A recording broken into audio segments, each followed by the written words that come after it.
July 1988. A U.S. Navy cruiser is battling Iranian gunboats in the Persian Gulf. Suddenly, its radar picks up a mystery aircraft. Is this plane friend or foe? They have 7 minutes to decide. As the aircraft draws ever closer, the pressure mounts. If you do not change course to 270 immediately... And the captain is faced with a terrible choice. Shoot it down or risk the lives of his own crew. United States Defense Measures. 3,000? We're not getting any oxygen. We have the terrain alarm. Even our Airborne 603. We are in an emergency.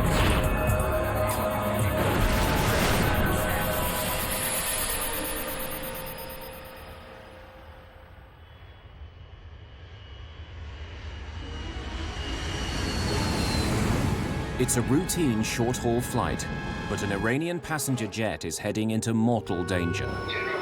It's opening fire with guns. It's approaching a war zone in which a U.S. Navy ship is engaged in combat. The crew are on a state of high alert. Anything that draws near is seen as a threat. Air contact still inbound, increasing speed and descending range 11 United miles. States naval warship. Closing and descending 1,000. Now you're in real serious business. You are standing into danger. Wait a minute. I could be dead. Range 13 miles. The aircraft is not responding to warnings. Iran Air 655 seems oblivious to the danger.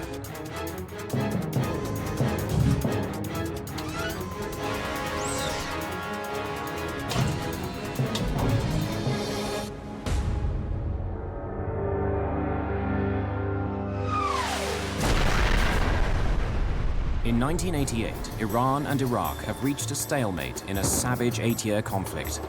It's a war of attrition, and both sides' oil exports are a target. The United States has become the chief watchdog of the Persian Gulf. Over 30 U.S. warships protect neutral tankers. Dawn, July the 3rd. After a month on routine patrol, the USS Vincennes is heading towards port in Bahrain. Her crew are due a few days' rest and recuperation.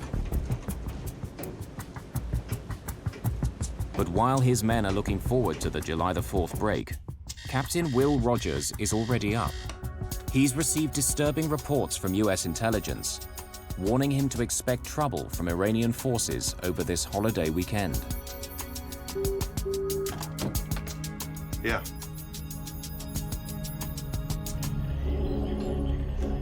In the Vincennes Combat Information Center, the watch officer has received an urgent message from another ship in the US fleet that Iranian gunboats are harassing a Pakistani merchant vessel.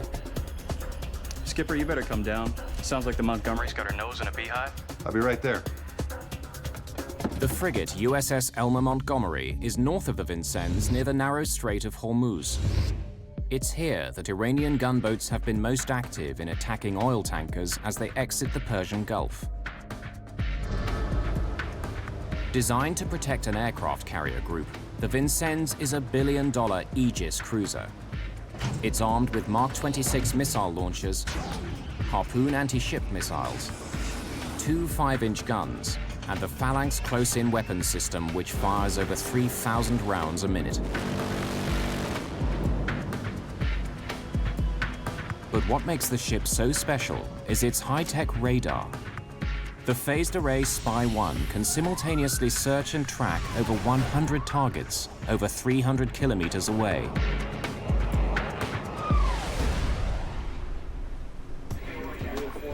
To crew members like Mike Zunino and Mark Nielsen, the Vincennes is simply Star Wars at sea. I was very proud. Just technically, it just felt like a strong, secure ship to be on. It felt invincible in a way. We had some of the most up-to-date weaponry and the radar and everything else. There wasn't a whole lot that we couldn't do. Inside the Combat Information Center, Captain Rogers oversees a state-of-the-art computerized command and control system. His large screen displays give him an instant picture of the tactical situation.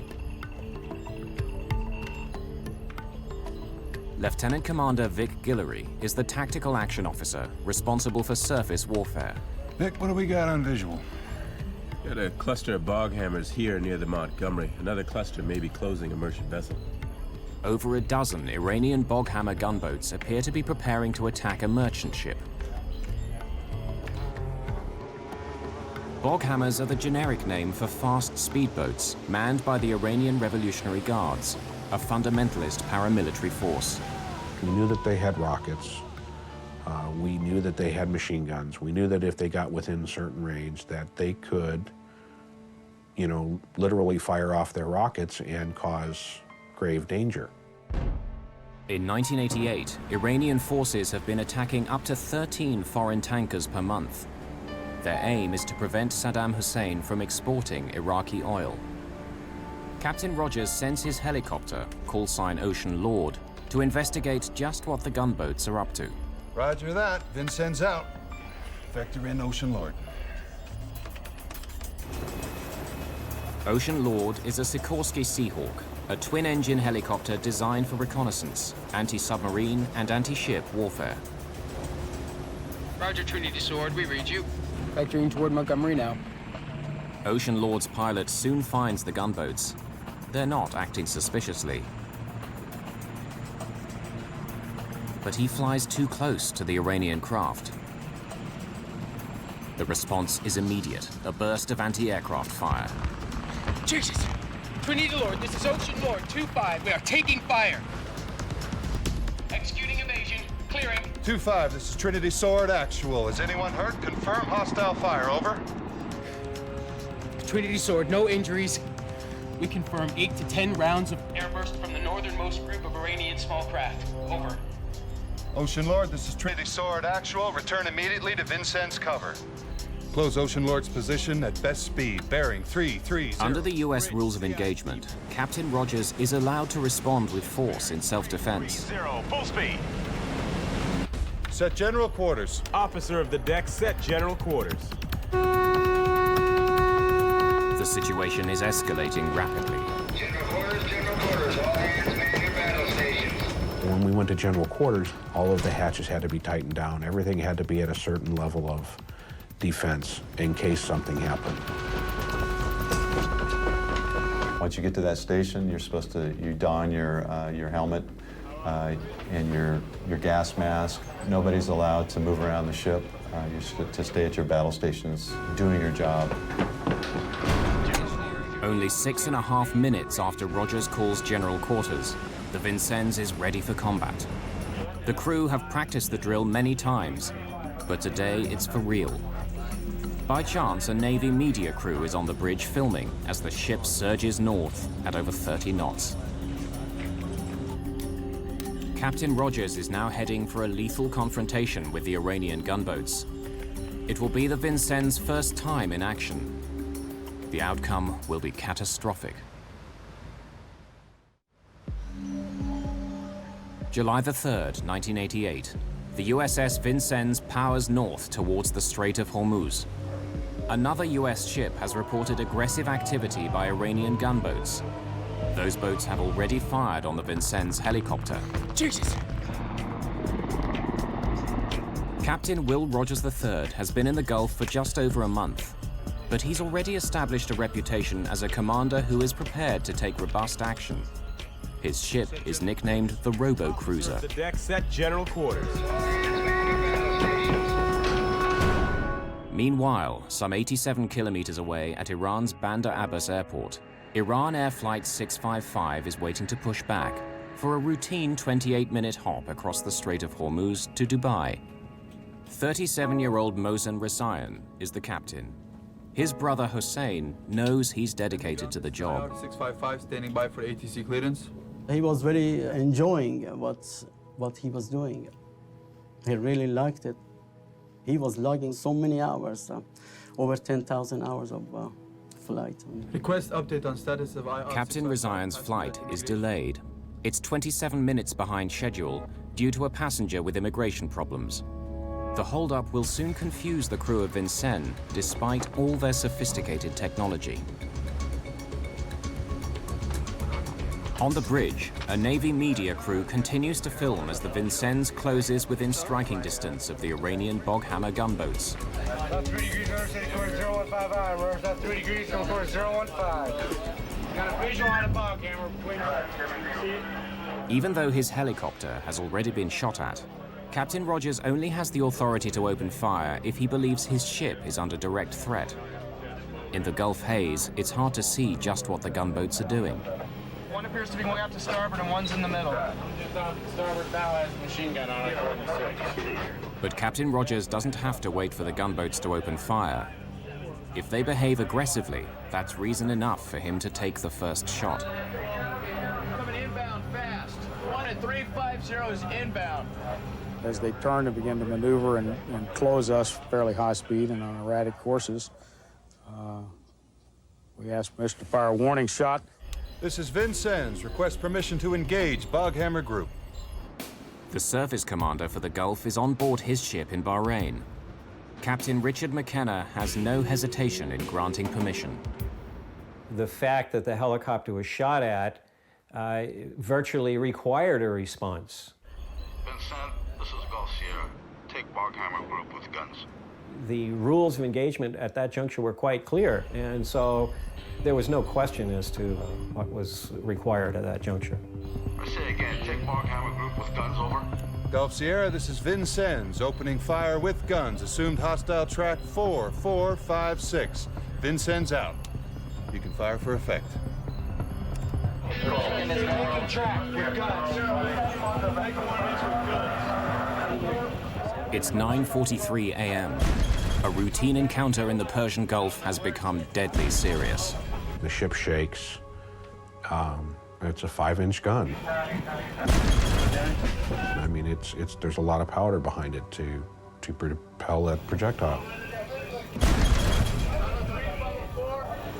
Oh man, he's right behind him. 300. This is the first time that the crew of the Vincennes have ever seen action. It's a 028 now. Combat was, that was the furthest thing probably from any of us. Even though we were a combat ship, it was one of those things. It's like, it'll never happen to us, but yet it did. The gunboats are now shooting back, but their fire is falling well short. The Vincennes and the Montgomery take them on together. The battle is fast-moving, with frequent changes of course. We were maneuvering rapidly because, in the first place, my desire was to keep them at arm's length, if you will. We were shifting targets as rapidly as we could, and Montgomery at the same time was directed to engage a small craft, which he did. Verify me rounds to the tray.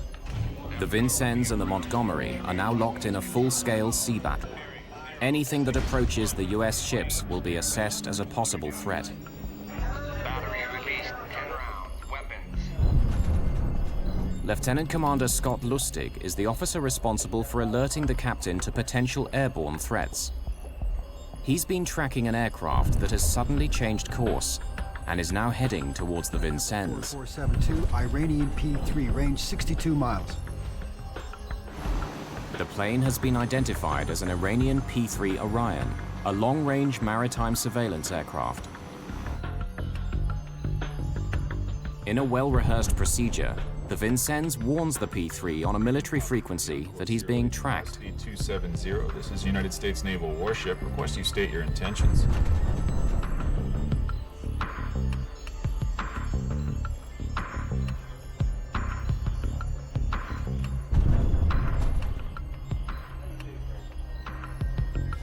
U.S. warship, this is Iranian Papa 3. Our intention is search mission. We keep clear of your unit. The pilot promises to keep his distance, but Captain Rogers knows the P-3 is still watching him on radar. He's concerned that it could call in an Iranian airstrike. This battle is becoming more dangerous by the minute. Okay, I want rounds in the tray. Give me a firing solution for that northernmost group of bog hammers. Scott, keep me updated on the P-3. Meanwhile, with all his passengers finally on board, Captain Rizayan is ready to depart. Confirm, taxi V5 is open. Iran Air 655. On the 3rd of July, there are 10 civilian flights scheduled from Bandar Abbas. But the Iranian Air Force also uses this airport. U.S. intelligence has warned that the recent transfer of F-14 fighters here represents an increased threat. Have a nice flight. 655 cleared for takeoff. Captain Razayan has no way of knowing that Iran Air 655 is heading directly towards a raging sea battle. Within seconds of liftoff, the Vincennes detects Flight 655. Sophisticated as the radar is, it cannot determine the size or type of aircraft. Identification Supervisor Anderson begins a routine to establish whether the aircraft is a friend or foe. His first step is to use a system called IFF. All large aircraft have IFF. They all have identification friend or foe. Every aircraft has its own code, and you're able to look up that code and say, okay, it does give you more information. Anderson sets out to identify the IFF signal of this incoming track.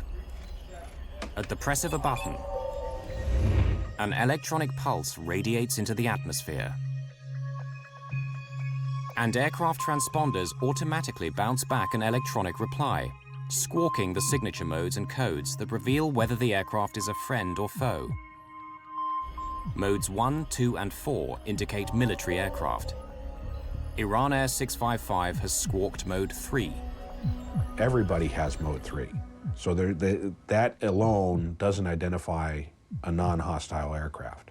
It could be civilian, it could be military. As a military aircraft could conceal its identity by squawking mode 3, Anderson's next step is to consult a commercial air schedule. He looks to see if there's a passenger flight due to depart from Bandar Abbas at this time. But he finds nothing.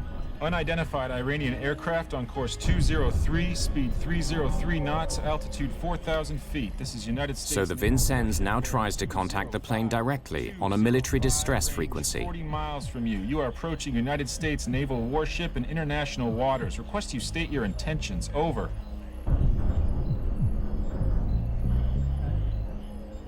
But there's no response. For all its state-of-the-art technology, the Vincennes doesn't have a radio tuned to civil air traffic control frequencies. Unidentified aircraft on course 206, speed. So the only option left is for the ship to call the mystery aircraft on the civilian international air distress frequency. You are approaching a United States naval warship. Request you remain clear. But there's still no answer from Flight 655. With the incoming plane closing in on the Vincennes at 8 kilometers every minute, Anderson is now alarmed to discover its IFF signal appears to have changed.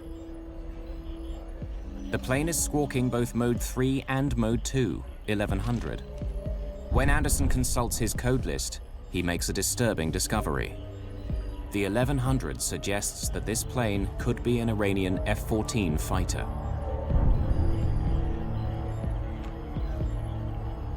All stations IDS, I have a possible mode 2 on track 4131, 1100, which breaks as an F-14.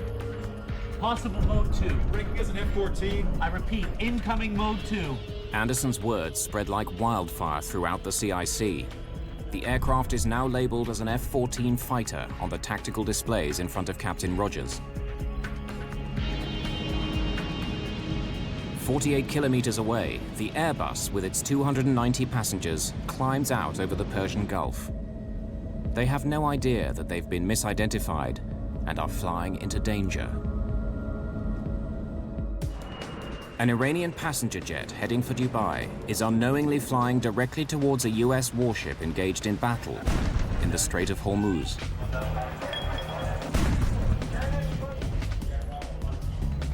On board the USS Vincennes, Identification Supervisor Anderson thinks the airliner is an Iranian fighter jet.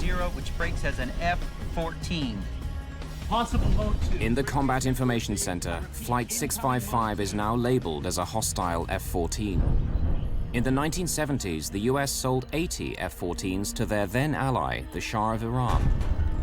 They are the most up-to-date fighter in the Iranian Air Force. The Vincennes crew think they're under attack. My heartbeat was way up, my blood pressure was way up. It was like, wow. I mean, the adrenaline was just flowing. Lieutenant Commander Scott Lustig is Captain William Rogers' anti-air warfare coordinator. With the incoming plane only 45 kilometers away, he seeks permission from headquarters to shoot it down if it comes too close. My position, my intention is to engage at 20 nautical miles if he does not turn away. Do you concur? Over. You should warn aircraft first, then take it under fire. You start crossing 20 miles, and it's an absolute threat to the ship. You're out there in the middle of the ocean. It's serious business. The pressure on Captain Rogers is mounting. But at this critical moment, just when he should be focusing on this new threat, his attention is drawn back to the battle with the gunboats. We've got a foul bore down here. Captain, we have a situation with Mount 51. In the midst of combat, the Vincennes' forward 5-inch gun has jammed. At full rudder turn. Bridge, CIC. Hard to port. Steady ship's course. 280 degrees, maintain speed. That's 25 knots. Rogers is forced to turn his ship at high speed, swinging the cruiser's rear gun around to face the incoming fire. Right, standard.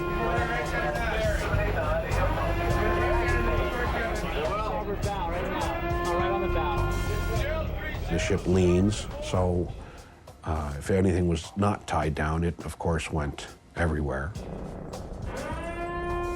It went sliding off, up against the wall. It turned sharp enough that if you were standing, you had to hold on to something to keep from falling over.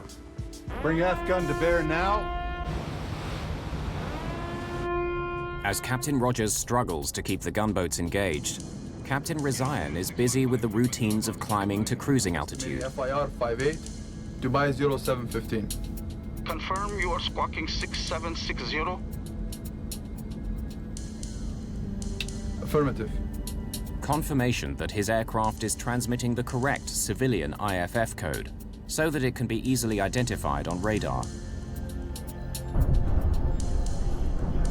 In the Vincennes Combat Information Center, Lieutenant William Mountford sees that the approaching plane is now squawking a Mode 3 IFF response. He thinks it may not be a military aircraft after all. Sir, possible calm air. Captain Rogers acknowledges the warning, but he's still concerned by the plane's failure to respond. The aircraft was warned a number of times, continued to close. Time is a demon here. If I have a long time to sort things out, you're going to take more time to look at this and more time to look at that. Unidentified aircraft. As Flight 655 crosses the critical 37-kilometer threshold, the Vincennes warns it once again to alter course or risk the consequences. 01, 20 miles from you. You are standing into danger and may be subject to United States defensive measures. Request you remain clear of me.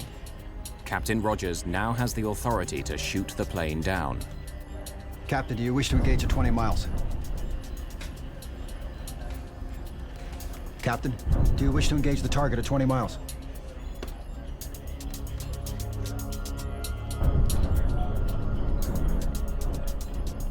I had difficulty at 20 miles. I just did not want to shoot. I could not believe that this was really happening to us.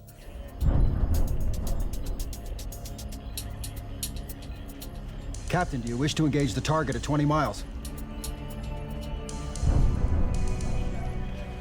Negative. Captain Rogers has delayed firing, hoping that the plane will finally respond to the Vincennes' warnings. But what happens next destroys that faint hope. Petty Officer Leach is the Vincennes' Tactical Information Coordinator.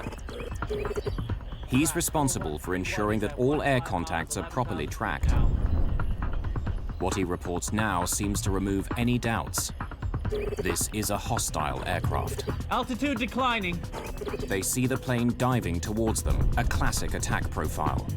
Now you're in real serious business because anything can happen at that point. Whether that aircraft might launch something at you, it could be the aircraft itself. 15 miles, that's pretty close and pretty serious. Iranian aircraft on course 211, speed 385 Track 4131 approaching 13 nautical miles. United States naval warship operating in international waters. Wait a minute. I could be dead.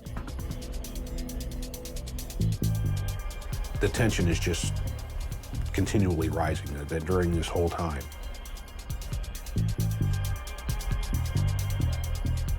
Everybody was on edge. Everybody was like, oh my God, what's going to happen next? Subject to United States defense measures. Inbound air contact, closing and descending 1,000 feet per mile. Range 13 miles. Oh my God, it's getting closer. It's getting closer. What's the captain going to do? What's going to happen? You know, what are they going to do? Iran Air 655 now signs off with Bandar Abbas Air Traffic Control. 3.4. Have a nice flight. Thank you. Good day.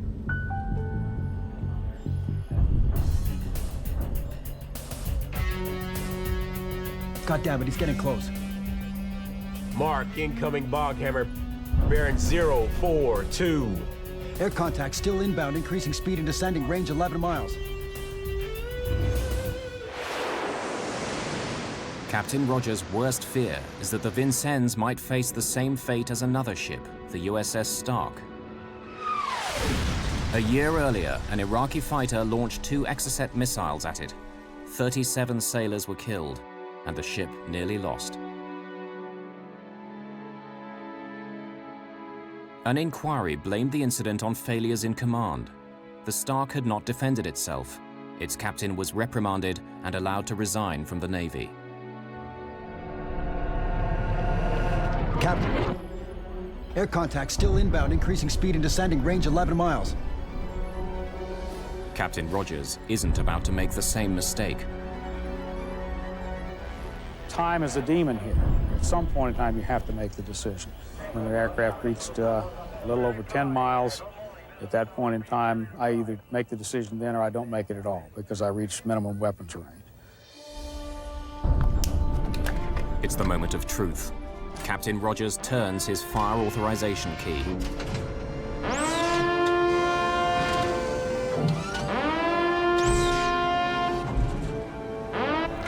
Take order, track 4131.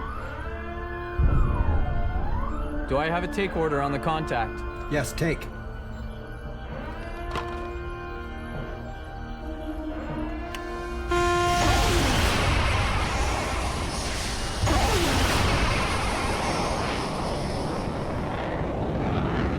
Birds away. Rails clear.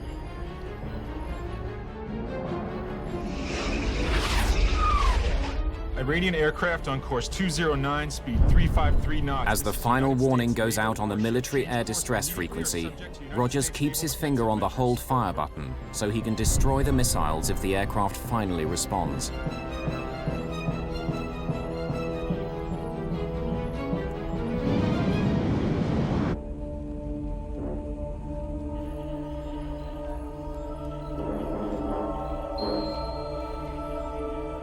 Estimate 10 seconds to intercept.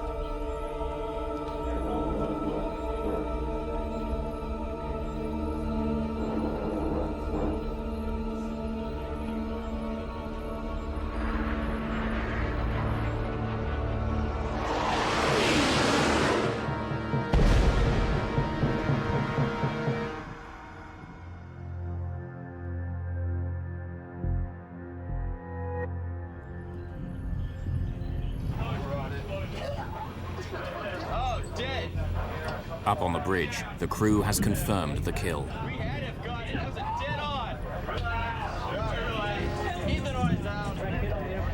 The plane they believed was attacking them has been destroyed.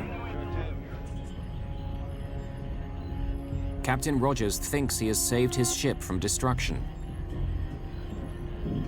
Nothing could be further from the truth. Far from saving his crew, Rogers has just made a decision that will shock the world.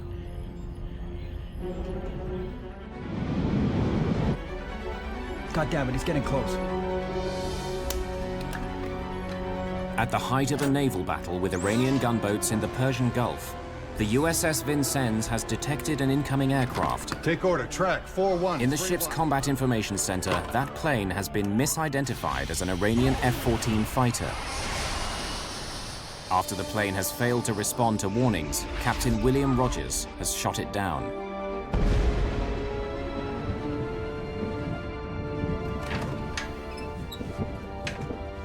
But Rogers has made a fatal mistake. He's destroyed an Iranian passenger jet flying in an international air corridor. 290 passengers and crew are dead. Iranian television broadcasts distressing footage of their bodies floating in the Gulf. For Captain Rogers, the burden is heavy. Whatever mistakes have been made, he bears the ultimate responsibility.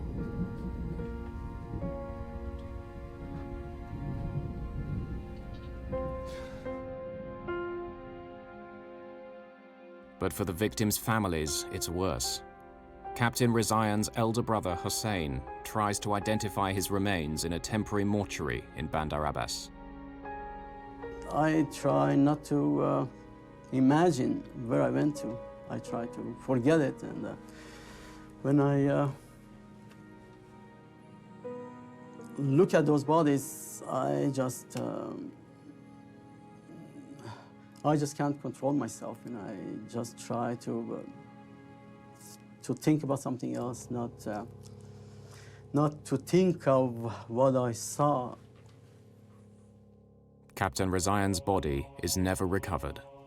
Really, I shattered our family, especially his kids, his wife, my parents, which they're still living, and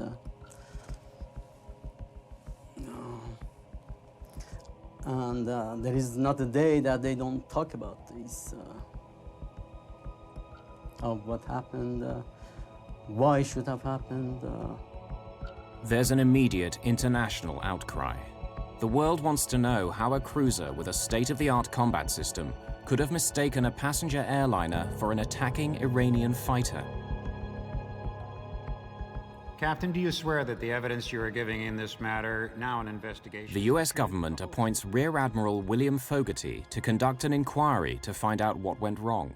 My first reaction was, it was a tragedy. The thing that stuck the most to me was, you've got a lot of responsibilities ahead of you, Fogarty, and probably some sleepless nights. And nothing but the truth, so help you God. I do. The inquiry is conducted in accord with the Uniform Code of Military Justice. The stakes are high. Investigative journalist Roger Charles is a former Marine officer who's examined the story. You're looking at a guy who's on top of the world. He's the captain of the billion-dollar Aegis cruiser, and now he's sitting at a table facing possible court-martial and even prison time. Admiral Fogarty's team now scrutinizes the actions of the Vincennes crew in forensic detail. When Flight 655 first appears on radar, the USS Vincennes is in the midst of a battle with Iranian gunboats. All aircraft within a radius of 100 kilometers are monitored to ensure they do not pose a threat. So Identification Supervisor Anderson starts by checking his commercial air schedule to determine if this is a passenger flight. But he's confused. The schedule lists departures in local time, but Anderson is unsure whether that means the time in Bandar Abbas or Bahrain time, which is used on the ship. You have the almost 30-minute delay caused by the late departure of IRR 655 due to a passenger with a visa problem. Then you have the 30-minute different time zone. So he looks at it and he's seeing there's nobody within an hour scheduled to be over us. The IFF system is supposed to distinguish friend from foe. Admiral Fogarty knows it's critical to establish how the Vincennes could have confused a commercial airliner squawking Mode 3 with a fighter emitting Mode 2. And in your mind, that was not Com Air. In my mind, sir, it was not a Com Air. And why? Because I had saw that Mode 2 squawk, sir. The Mode 2 was the big indicator for you? Yes, sir. From intelligence, Fogarty discovers that as Flight 655 prepares for takeoff, an Iranian F-14 is also on the tarmac at Bandar Abbas. It now appears that although Anderson rolls his ball tab to hook Flight 655 as it takes off, he leaves it hooked for almost 90 seconds. So although the hook symbol moves towards the Vincennes, the system is still reading IFF signals from the airport at Bandar Abbas. it's a human error caused by poor design on this high-tech warship. He left the ball tab on Blunder Abbas. So what we believe happened, and I'm pretty sure this is exactly what happened, he picked up the Mode 2 of the Iranian fighter that was getting ready for takeoff behind the Airbus. The identification of an F-14 appears to confirm intelligence, warning Captain Rogers to anticipate trouble over the July the 4th weekend. He now believes the aircraft is part of a coordinated strike on the Vincennes from both sea and air.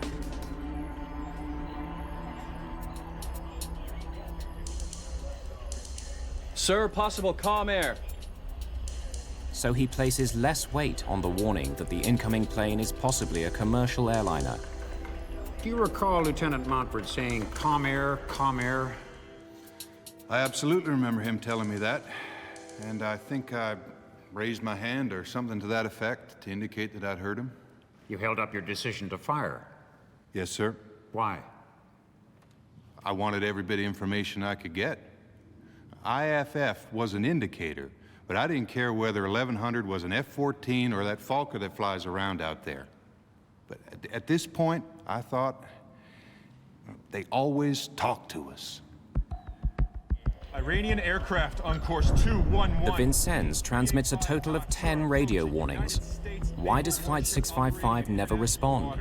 What we do know for sure is the aircraft did not respond to the warnings.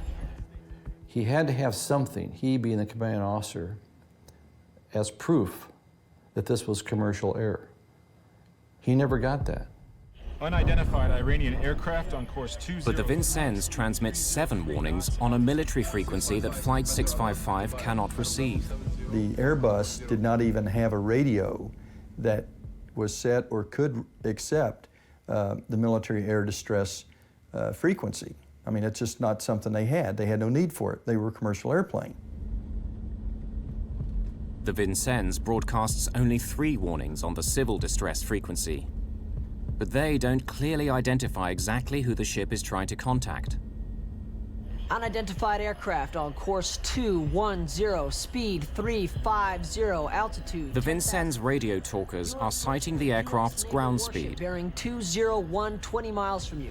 You are standing into danger and may be subject to United States defensive measures. But Captain Razayan's instruments show airspeed, a relative measurement. Flight 655's indicated airspeed could have been 50 knots slower than the 350-knot ground speed cited by the Vincennes. So if the pilot hears that, well, who are they talking to? They haven't identified us. They must be talking to maybe the P-3 or maybe some other Iranian aircraft. Throughout its flight, Iran Air 655 transmits its squawk code, the unique label that tells radars what flight it is. If the Vincennes had called out that squawk code, Captain Razayan could have known immediately they were talking to him. But the U.S. Navy does not require its radio operators to use this code when talking to civilian aircraft. As Flight 655 nears his ship, Captain, do you wish to engage at 20 miles? The pressure on Captain Rogers becomes intense. Captain, do you wish to engage the target at 20 miles? When you look at the time window that he had, he waited till the very last minute. And it becomes a point of, am I going to shoot or am I not going to shoot and wait, in which case he would not be following his responsibilities to protect his ship and his crew. The decisive factor in Captain Rogers' decision to fire are the reports he receives that the plane is descending towards him, apparently about to attack. Altitude declining. It's the crucial moment. The inquiry team presses Tactical Information Coordinator Leach on his call. Okay, were you reporting descending elevations over the net? Over the internal net? Yes, sir. So in other words, when you saw that track, that aircraft start descending, you were reporting that up to TAO, CO, Gulf Whiskey? Yes, sir. Like an aircraft's black box, the Vincennes computers have recorded all the data on the Combat Information Center's screens. Those records show that Iran Air 655 had never descended. It was, in fact, ascending the whole time. That was a revelation that we had not anticipated. Altitude declining. Is it possible that somebody, although the data showed perhaps that it was going up, would say it's going down, descending? Fogarty sends a medical team, including a psychiatrist, to the Vincennes. They report that a condition called scenario fulfillment could have played a part in the tragedy. Range 13 miles. And as it turns out, where you believe something so badly is going to happen, that whether the data shows you it's not the case, you believe it's happening. Had those in command on that day checked their monitors, they would have seen that Flight 655 was not diving in a classic attack profile, but was continuing its steady climb. Yet no one thought to do so. Well, Scott, we had this disparity between what the data indicates happened and what the people said they saw at their various altitudes. Any idea why? Well, sir, the disparity baffles me. I thought about this for many days now, and I came to the realization that this data to me doesn't mean anything because I reacted to people I had operated with who were reliable. And when they reported at short range, they had decreasing altitude, increasing speed. I had no reason to doubt them. I had to make a split-second recommendation to the commanding officer, and I did. So Lieutenant Commander Lustig trusts his men's judgment, and Captain Rogers trusts Lieutenant Commander Lustig's. My confidence in Lieutenant Commander Lustig confirmed to me that the aircraft was, in fact, a threat. At 9 miles, I felt I could no longer delay defensive action. I granted firing permission. When I looked at the timeline that he had to make a decision and the information he was given upon which to make that decision, it was my feeling, to this day I still feel the same way, that he made the right decision with the main thing in his mind: I don't want my ship to get hit.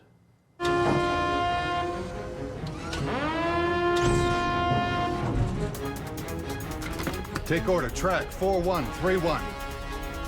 The Vincennes' sophisticated combat information system gives its crew accurate information, but their fear has created a threat where none exists.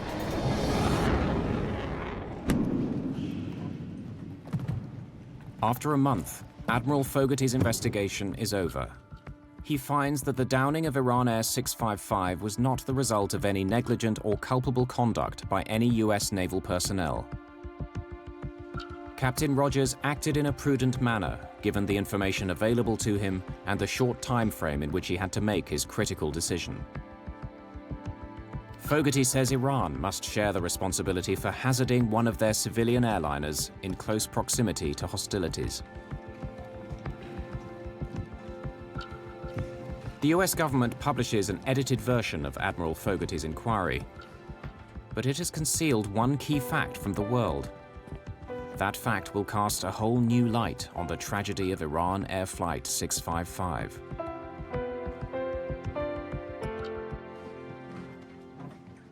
In August 1988, a detailed inquiry by Admiral William Fogarty into the shooting down of Iran Air 655 concludes that the captain and crew of the USS Vincennes acted properly in the face of what they believed was a threat to their ship.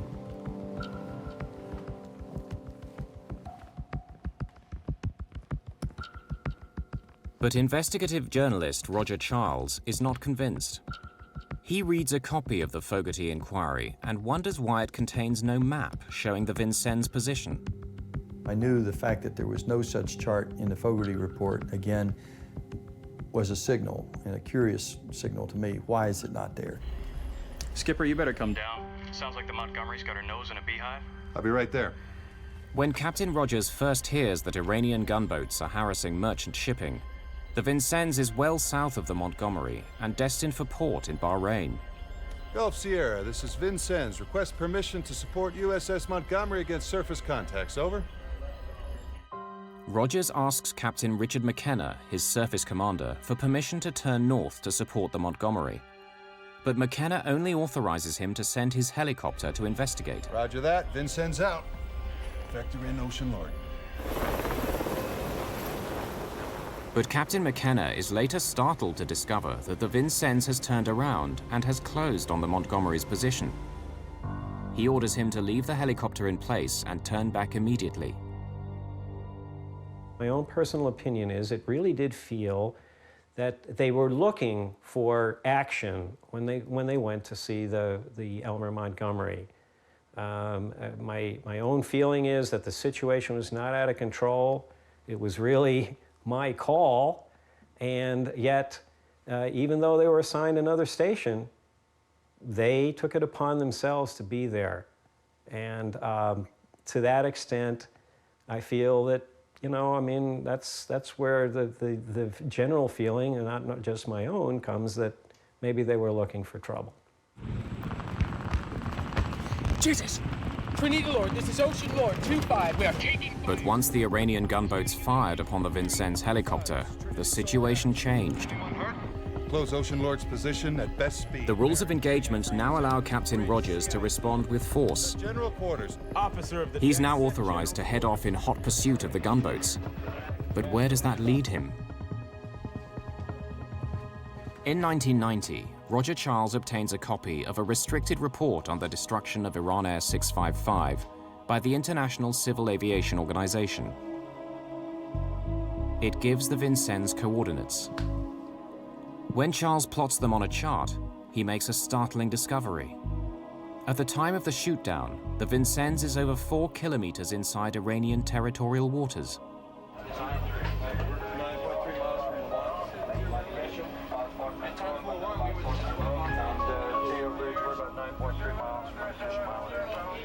By chasing the gunboats back into Iranian territory, Rogers inadvertently places his ship directly in the flight path of Iran Air 655. President, hold the ship, crossing the Iranian declared war zone line. If Rogers had not taken the Vincennes up to attack the gunboats, there would have been no shoot down of IR 655. I mean, that's clear. There would have been no ongoing surface action. Rogers would have had his radar screen set for the air side of things. The focus would have only been on the air picture. They would have had plenty of time to make a proper determination that this was a commercial airliner. Despite the tragedy, the crew of the Vincennes receive a hero's welcome on their return to port in San Diego. Any ship in the Navy is a multi-mission ship. Captain, do you wish to engage the target at 20 miles? Lieutenant Commander Scott Lustig is awarded a Navy Commendation Medal for his ability to maintain his poise and confidence under fire. Take order, track 4131.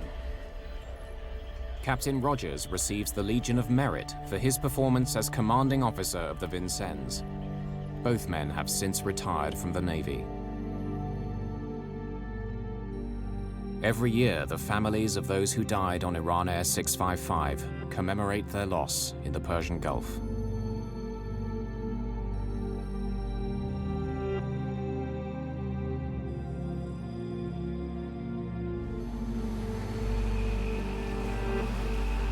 For Hussein Rezaian, the brother of Flight 655's captain, time has not healed the wounds.